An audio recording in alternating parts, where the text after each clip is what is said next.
6 minutes and 46 seconds. A car from a smartphone company has just achieved what the entire automotive industry spent decades chasing at the green hell. Not Germany, not America. A newcomer that never even existed on the global automotive map has just outperformed the Porsche Taycan Turbo GT. In your opinion, is this just a stroke of luck or the beginning of a total coup? In this video, I will tell you exactly who they are and why they dare to challenge the giants of the high-performance industry. Watch until the very end to understand why this number isn't just a record, but potentially the spark for a brand new automotive revolution. Everything began with a 2021 press conference, a Xiaomi press event, but this time what was unveiled wasn't a new smartphone line, not an electric scooter, and definitely not an air fryer. Lei Jun stepped onto the stage and made a declaration that froze the entire hall for several seconds. Xiaomi is going to build cars. Surprise, skepticism, and more than a few laughs. In your opinion, what happens when a tech company, having never produced a single car, decides to enter the playground of mechanical empires that have existed for over a century? Because looking at the reality, Xiaomi had almost no foundation to compete. No automotive production lines, no mechanical engineering team with decades of experience, no history, no heritage, no traditional advantage. Meanwhile, names like Porsche or Mercedes have spent over 100 years optimizing every tiny detail, from the chassis and suspension to every single traction control algorithm.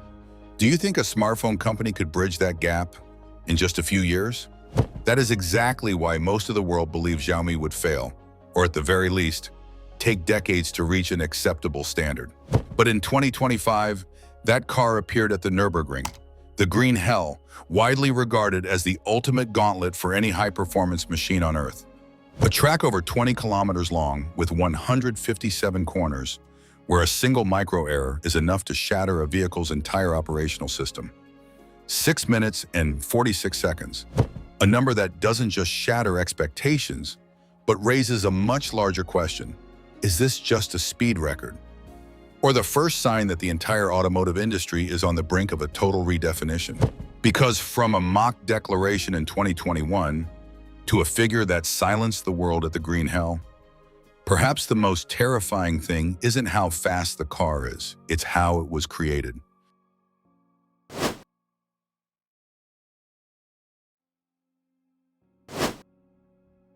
But here is the real question. How does a tech outsider achieve what legacy automakers have spent decades perfecting?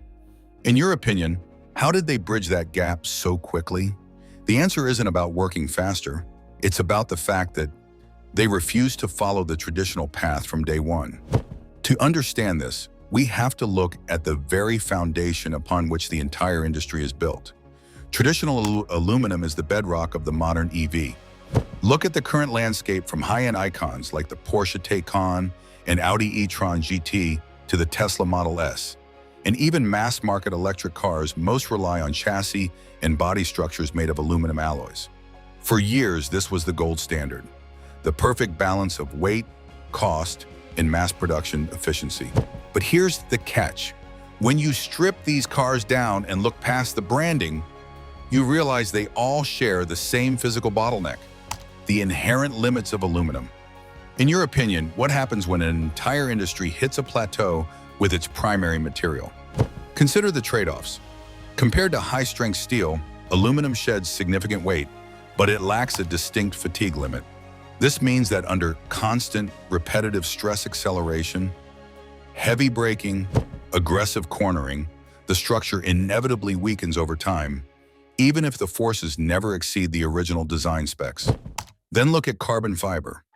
It offers incredible rigidity and a strength-to-weight ratio that dwarfs aluminum, but it fails the cost and scale test. This is why carbon fiber is usually reserved for hypercars, where budget isn't in the vocabulary. The automotive world was effectively stuck. Steel durable but heavy, carbon light and rigid, but prohibitively expensive. Aluminum, the balanced middle ground, now hitting its ceiling. Because an EV isn't a traditional car. The batteries are heavier, the torque is instantaneous and violent. The stress on the chassis is constant and far more punishing.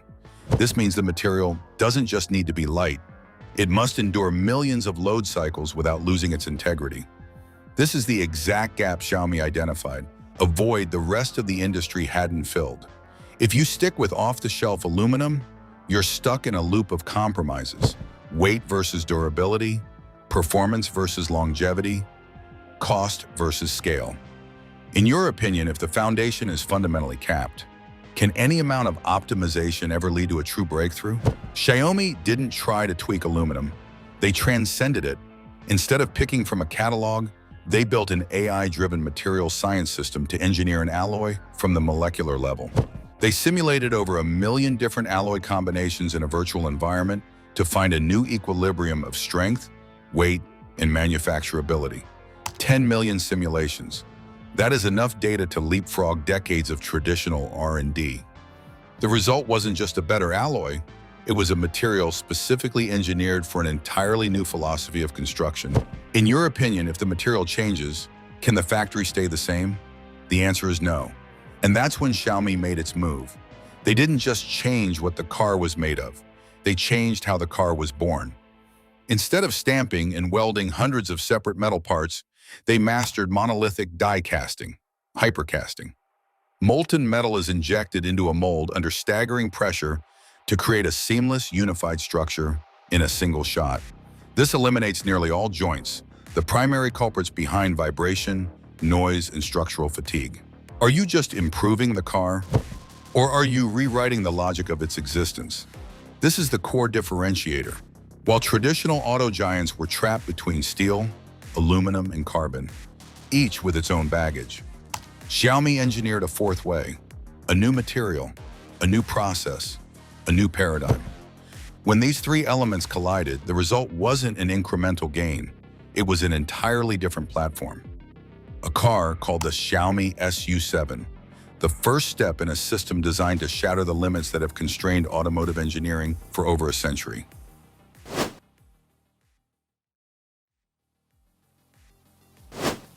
To understand why the Xiaomi SU7 is different, we must return to the starting point of the automotive industry. More than 100 years ago, when Henry Ford laid the foundation for modern vehicle production. He didn't just create cars, he created a way to mass-produce cars. The body-on-frame structure was born, a load-bearing steel frame. A car body is placed on top of it, like a skeleton, in an outer skin, simple, efficient, easy to produce. What happens when a production model succeeds on a global scale? It has become the standard for over 100 years. But its downside is the butterfly effect. Imagine you're assembling a structure from hundreds of Lego pieces, each almost perfectly precise, but as they're joined together via hundreds of connection points, tiny errors begin to accumulate, and as repeated forces act over time, such as accelerating, braking, and cornering, these joints become focal points of microscopic stress and vibration, reducing the stability of the entire system.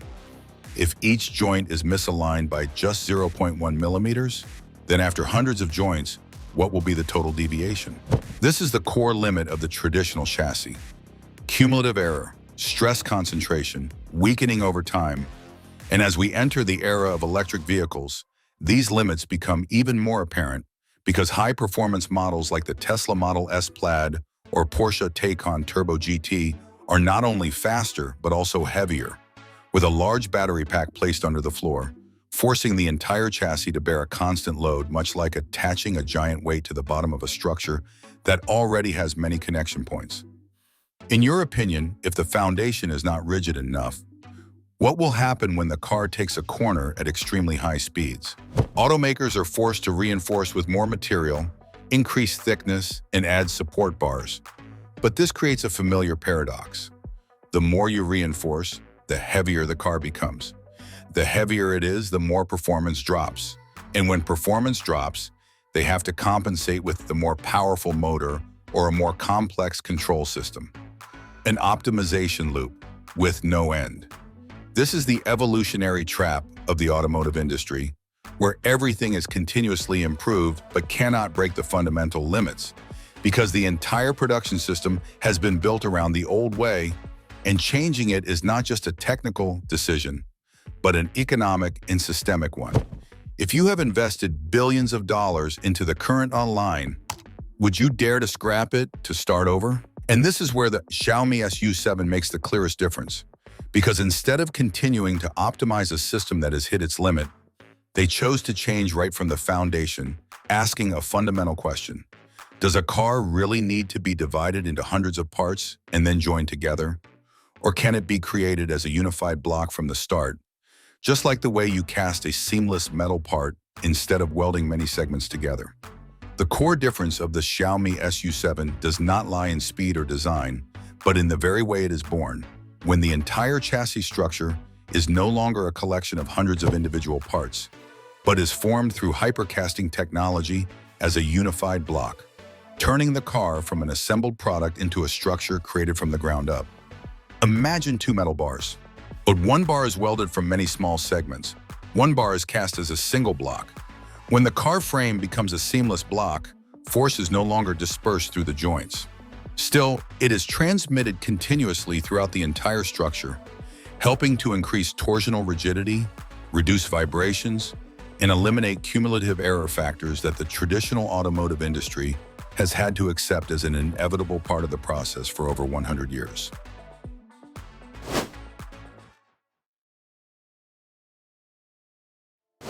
Beside that, there is one core element that most of us overlook: the battery.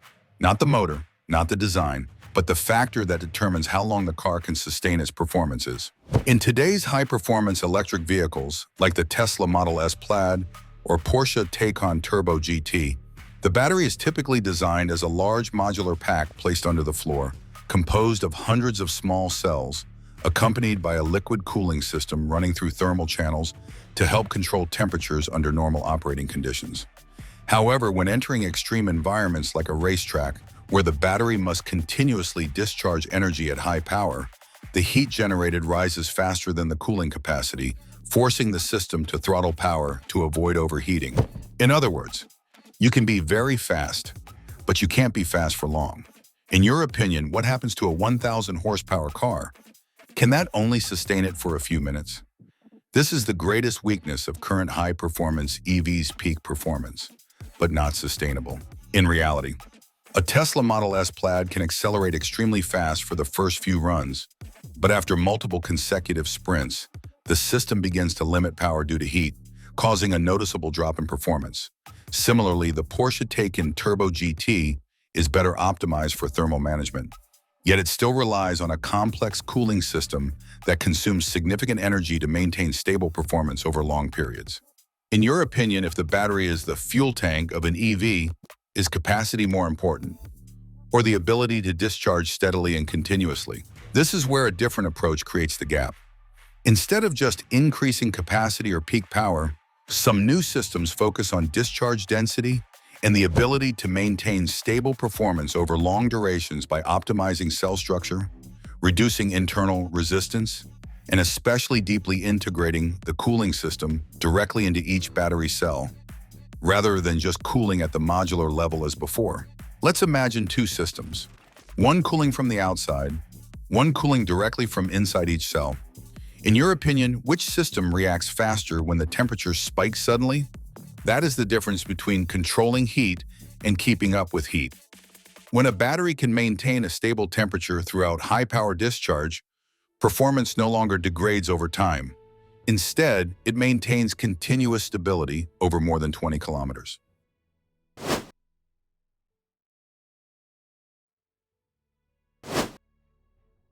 From those very foundations, the Xiaomi SU7 made its official debut in 2025. Initially, the world remained skeptical of this newcomer's true capabilities. With the aesthetics of an average EV, the SU7's arrival hardly seemed like it would make a significant impact. However, look closer, and you'll find the Xiaomi SU7 Ultra is a dormant powerhouse, a technological ecosystem where materials, structure, drivetrain, battery, and software are perfectly synchronized. Specifically, the hypercasting platform pushes chassis rigidity to the limit, while the deep integrated battery system sustains performance, and industry-shattering high-speed motors rival even the most elite luxury EVs. This was all vindicated during 6 glorious minutes at the Green Hell, When a total outsider humiliated legends like Porsche. While its silhouette doesn't flaunt performance in a traditional sense, the car follows a relentless aerodynamic logic, a low, elongated profile with surgical cuts to minimize drag, paired with an active rear wing, massive front intakes, and a rear diffuser to glue it to the tarmac at high speeds. Simple, but optimized for speed. Oversized wheels housing 430mm carbon ceramic brakes aren't just for show, they provide the relentless stopping power needed for high-stakes track sessions, where standard systems would suffer from heavy thermal fade. Notably, during full acceleration, the motor can reach a staggering 27,200 revolutions per minute, unleashing a massive 1,548 horsepower. This enables the car to not just launch violently, but to sustain that crushing momentum into wider speed ranges, maintaining stable traction at high velocities where many traditional systems begin to lose their breath. This is the first step. Newcomers can and will completely overshadow the throne if legacy brands continue to prioritize aesthetics while forgetting the true utility and raw performance of the machine.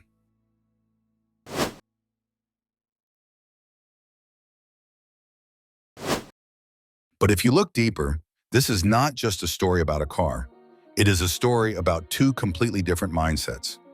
On one side are the legacy automakers, where everything is optimized gradually over time, each generation getting a bit better, a bit more stable, with almost no massive leaps to avoid risk. On the other side are the new tech companies, where they are willing to rebuild everything from the ground up, accepting the destruction of old standards to create a more efficient new system. If I had to choose, I would lean toward the second approach, not because it is more perfect, but because it has speed. In an industry where technology changes as fast as it does now, gradual optimization might help you maintain your position, but it is extremely difficult to create a breakthrough large enough to lead from scratch again. Look at the Chinese domestic market. Brands such as BYD, NIO, and Xpeng have all built a solid foundation for themselves. Each brand chooses a different path to optimize its advantages. BYD focuses on the supply chain and batteries to optimize costs. NIO develops a service ecosystem in the battery swap model. Xpeng pushes software and autonomous driving capabilities. In that landscape, Xiaomi does not compete with a single factor. They built a synchronized platform from the very beginning. The risk is higher, but if successful, the gap they create will be far greater. The notable point is that they don't just have technology.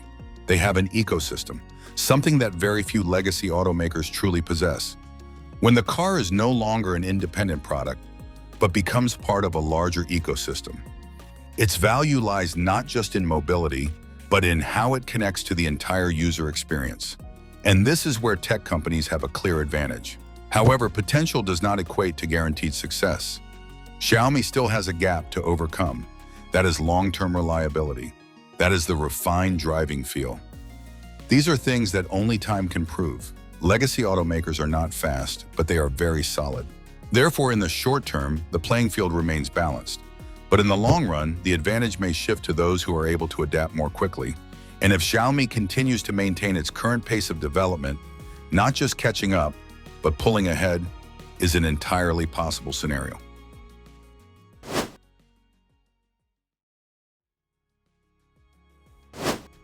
The story of the Xiaomi SU7 Ultra is not about a fast car, but about how a company dared to discard everything this industry once considered the standard to rebuild from scratch, where technology no longer serves the old structure, but the structure itself must adapt to new technology.